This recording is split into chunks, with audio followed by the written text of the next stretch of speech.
Hey everyone, and welcome back to FSI DFS. I am McKinley412, and today we're going to be looking at this Sunday main slate. Large slate. Make sure you're paying attention to weather. You guys know this by now, but it still bears repeating. Make sure you're checking with weather, making sure you're paying attention to any like COVID-related news, late scratches, and so on. Go through the pitchers here. I won't go through everyone, just because it is such a large slate. But we've kind of noticed there's not really many choices once you get out of the top guys. Values kind of hard to find in the pitching. Bats, it's very similar to how it's been the past couple of days as well. It's going to be kind of the same teams that we've been targeting all weekend long. But we'll talk about more of that later. But so let's just start with the pitchers. Look at Giolito right up at the top, 10.7K. Giolito, he's been so up and down, so inconsistent all season long. It's not just been like a 2-week or a 2-month thing. It's been all season. He's just all over the place. And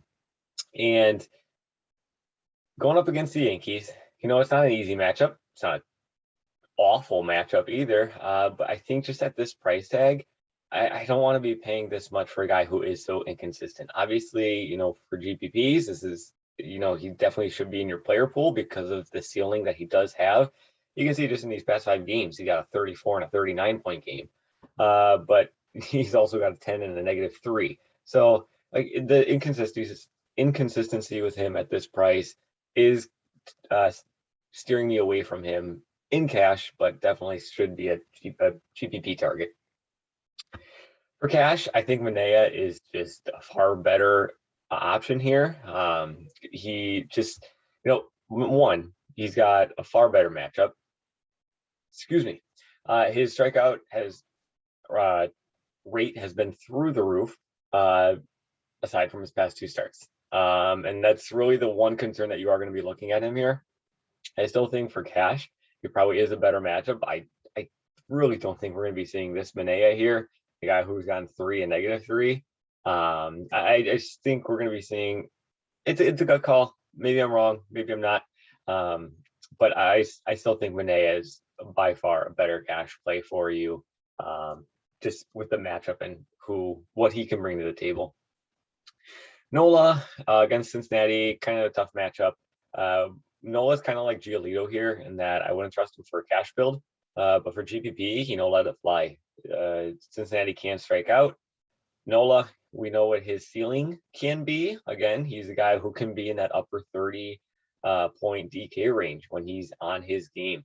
So 10K, I'm not sure I want to pay that salary for a guy who is so inconsistent, much like Giolito. But for GPP, his ceiling is way up there, so don't mind him at all. Erod for Boston going up against Baltimore. Erod, he's also been like Manaea in that his strikeouts have been through the roof lately. He has become a very high strikeout pitcher, and he's not going too deep into games, but like his pitch count is getting up. He was walking quite a few guys. When you're walking quite a few guys and you're striking out guys, and it just means that your pitch count's kind of you're going deep in the counts. Your pitch count's going to go up pretty high. So regardless, though, I think that Erod makes for another great play. I would kind of pair Giolito and NOLA together, and kind of that they're inconsistent, and I'd like them more for GPPs. Not terrible plays, but I'd go with GPPs. Erod and Manaea, I think, are both fine cash options. GPP as well, but I think I would trust those guys more in cash. Then you kind of hit like the drop off that I was talking about. The top pitchers, the top 4 are right there. All of them are fine. And then you kind of start to lose the luster and interest in guys just with pricing and all that stuff and just who they are. Gray, not a bad option going up against Philly. So, I mean, you could lump Gray into these top 4 pitchers and like a guy that you could be interested in targeting. He has struck out quite a few guys in the past couple of games. He's north of 30% strikeout rate on the entire season. So like he is doing well. 9.5, I'm kind of talking myself into him as I'm going here. When I first looked at this slate, I wasn't too intrigued by him and that price tag, but maybe I'm coming around. I need to kind of bump him up with there. All right, I won't talk about every pitcher here. I just want to highlight some of the core ones here. Hernandez, Nebraska, can't remember.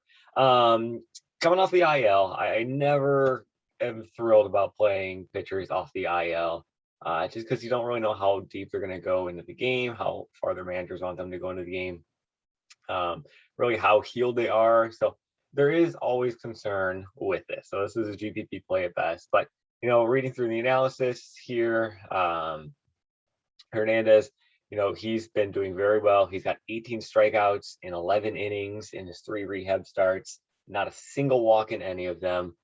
So only 1 run against. So he seems to be doing pretty well. They got him north of 60 pitches.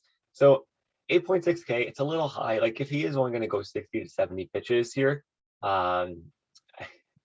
it's going to be tough for him to really pay off his salary. You can kind of see here, 5 innings pitched. He went to 60 to 70. This is before he got injured. 6 Ks, it's equivalent to around a 2.5 value for his salary, which is kind of like where we want. But you could see like he has to have a really good game. He's going up against Chicago. They kind of are like a minor league team themselves right now. Sorry, Chicago fans. But so I think he's intriguing to say the least. I don't trust him in cash, but definitely somebody that you could be looking at. Smiley's interesting as well. Don't mind him too much. McKenzie, boomer bust. He's going to get you a really nice score. He's going to get you nothing. Alec Mills, Mills was looking pretty good. I think he was the rain delay guy. He got pulled after a rain delay. Let's read down here. Yeah, 90-minute rain delay. Took him out of the game. Sorry. I just need to know that for myself. So McMills, he's a fine pitcher going up against Miami, pitcher's park, weaker offense, but we know that what Miami can do. So Mills 7,300, don't mind him. Cortez is just fun. HAPP and Bubich. I think these are the 2 guys I would be paying attention to down here. I'm not saying they're safe by any means. I don't really want to land here in cash. I feel like cash I'm probably going to be paying up, but if you're probably going to want some Boston bats, or quite a few Boston bats, so it's going to be tough to just pay for the top guys. Let's see, is this going to load? I don't think it's going to load. Oh, there we go. So HAPP, he did have a great start last game. He just allows a lot of hits. He doesn't strike out a whole lot of guys. But he's going up against KC. KC can struggle. Not the best offense. I think when I was going through their past couple of games in what did I say? I wrote down 9 of their past 13 games, the KC offense has scored 3 or fewer runs. So the runs generated are just not there for them lately. So bonus to HAPP, he's had back-to-back kind of decent games here, especially at his price tag. So maybe he's able to, keep it going against a weaker KC offense. And then Bubich, 5 straight games, double digits, fantasy points at 5.9K. That's not too bad. So going up against St. Louis. St. Louis can be a good team. They got a high, like this game is supposed to see a lot of runs, got a high over-under. So I'm not thrilled about these guys, but if you do land in this range, I would probably be targeting these 2. All right, let's turn to the bats. Like I said, it's going to be kind of very similar to how this whole weekend has gone. First one's going to be Boston. And it's just, I don't know what DK was thinking here. You got Boston. In 3 games since Wednesday, they're averaging 14 runs a game. They've had like 8, 16, and 20 in that span. And now they're going up against Ekin, who is 0-6 on the season. He has an ERA north of 8 this far into the season. And DraftKings was like, you know what? Let's drop their prices. It just doesn't make any sense at all. So Boston, once again, just an absolute smash spot. And they're affordable. They're cheap. We had some nice sweats today at FSI on Friday. Yeah, it was Friday night because we just stacked the bottom of the order, and they came in at very low ownership, and they did very well. So, guys like Dahlbeck, guys like Bolecki at the bottom of the order. You can even pair with RENFROE, who's kind of betting in the middle to lower in the order. 3.8K. I don't understand what DK's doing. I didn't want to click on Verdugo. what TK's doing with the pricing, but you just want to jam Boston. And yeah, he's gone 19, 23, 29, 19, 18, and they've dropped his price. So it doesn't make any sense. So yeah, so Boston clearly your number one team. Milwaukee, we'll talk about them as well. You know, they're going to be popular. They're kind of like the GPP pivot towards Boston, similarly priced in a nice matchup here. I'll admit I don't know much about Peters. I tried to do a quick search analysis about this guy. You know, he seems to be like an average minor league pitcher. Wasn't too stellar or anything.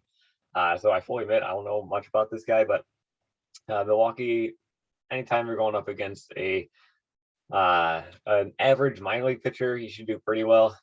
So definitely Milwaukee would be more of a GPP.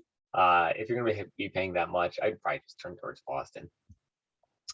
Tampa Bay, another great spot going up against Barnes. Barnes, who has been getting hit pretty hard. I'm going to be going with guys like Franco, Cruz, Rosarina, and Zunino. Those are kind of like the four guys I want to be paying attention to. Zunino's been hitting very well lately. 3 home runs in their past 3 games. You can kind of see what this Tampa Bay offense has done. 10, 8, 8, 8, 12, 10. I mean, these are games that just Zunino has caught behind, but it's pretty amazing what this Tampa Bay Rays offense has been able to generate lately. So Boston, Tampa Bay, probably my top 2. Milwaukee would be more of a GPP kind of pivot. Atlanta's fine going up against Espino. In Washington, Detroit, I think is a great GPP option. I mentioned McKenzie's more of like a boomer bust pitcher. He can do very well, but he can get absolutely rocked at the same time. So I do like Detroit. Cleveland's got a solid bullpen though, so a little not as thrilled about that, but still Detroit. And on the other side of that game, Cleveland. You know, Cleveland remains to be a very cheap team outside of Ramirez and Reyes. Rosario's 4-1, but it doesn't take too long before you're getting into multiple guys in their lineup who are just in the 2K range. It's going up against a weak starting pitcher for Detroit and a weak bullpen in Detroit. So that kind of covers things. Obviously, if I didn't mention team that you're interested in, it doesn't mean that they're a bad team. There's just so many games. The video would be too long. I want you guys to get on your way so you can start building. So pitcher, it's really, there's not much value to look at. It's pretty much staying up here near the top. If you do get in the lower range, Smiley, Mills, Happ, Bubich at your absolute, like, you need the salary. But it's not too interesting down there. And then for bats, it's the same thing. It's Boston, it's Tampa Bay, it's Milwaukee, and then Cleveland, Detroit. I think that game could see quite a bit of runs. Oh, St. Louis and KC. I think KC is a nice option. Like I mentioned, Happ and Bubich being fine, but you know they can get hit pretty hard as well. You know, Happ allows a lot of hits against. So KC, if you're looking for some salary relief, I think they're a fine play as well. So that kind of covers things. As always, good luck in your contests, and we will see you in the next video.